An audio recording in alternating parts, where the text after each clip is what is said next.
ഈ ലോക്കപ്പ് മർദ്ദനങ്ങളെ കുറിച്ചുള്ള അടിയന്തര പ്രമേയം റൂൾ 50 അനുസരിച്ചുള്ളത്. അത് സഭയില് നോട്ടീസ് നൽകിയപ്പോൾ തന്നെ ഗവൺമെന്റ് അങ്ങ് സ്വീകരിച്ചു, ചർച്ച ചെയ്യാമെന്ന് പറഞ്ഞു. സാധാരണ അടിയന്തര പ്രമേയങ്ങൾ ചർച്ചയ്ക്ക് എടുക്കുക എന്ന് പറഞ്ഞാല് വളരെ അസാധാരണമായ ഒന്നാണ്. അത്തരം പ്രമേയങ്ങൾ സഭ ചർച്ച ചെയ്യുന്നത് സർക്കാരിനെ, അതേത് സർക്കാരാണെങ്കിലും സർക്കാരിനെ പ്രതിക്കൂട്ടിൽ നിർത്തി കുറ്റവിചാരണ ചെയ്യുന്നതിന് തുല്യമാണ്. ഇന്ന് രാഹുൽ മാങ്കൂട്ടത്തിൽ സഭയിൽ ഉണ്ടായിരുന്നെങ്കിൽ യാതൊരു സംശയവും വേണ്ട, ഈ പ്രമേയം ഗവൺമെന്റ് സ്വീകരിക്കുമായിരുന്നില്ല.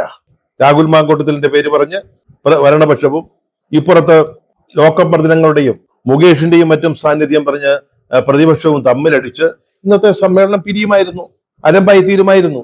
പക്ഷേ രാഹുൽ മാങ്കൂട്ടത്തിൽ വരാതെ കൊണ്ട് അടിയന്തര പ്രമേയ ചർച്ചയ്ക്ക് ഒരു അവസരം തെളിഞ്ഞു, അല്ലെങ്കിൽ ഒരു വേദി ഒരുങ്ങി. ഇവിടെ സർക്കാരിന്റെ ഒരു തന്ത്രമുണ്ട്.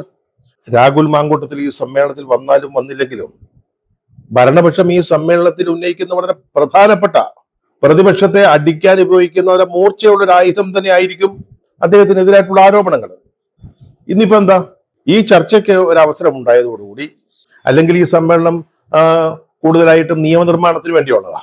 അപ്പം ഇവിടെ ഈ അടിയന്തര പ്രമേയം ചർച്ചയ്ക്ക് എടുക്കുന്നത് വഴി രാഹുൽ വിഷയം നിയമസഭയിൽ കൊണ്ടുവരുന്നതിന്, ചർച്ച ചെയ്യുന്നതിന് ഭരണപക്ഷത്തിന് ഒരു അവസരം കിട്ടുകയും ചെയ്യുന്നു.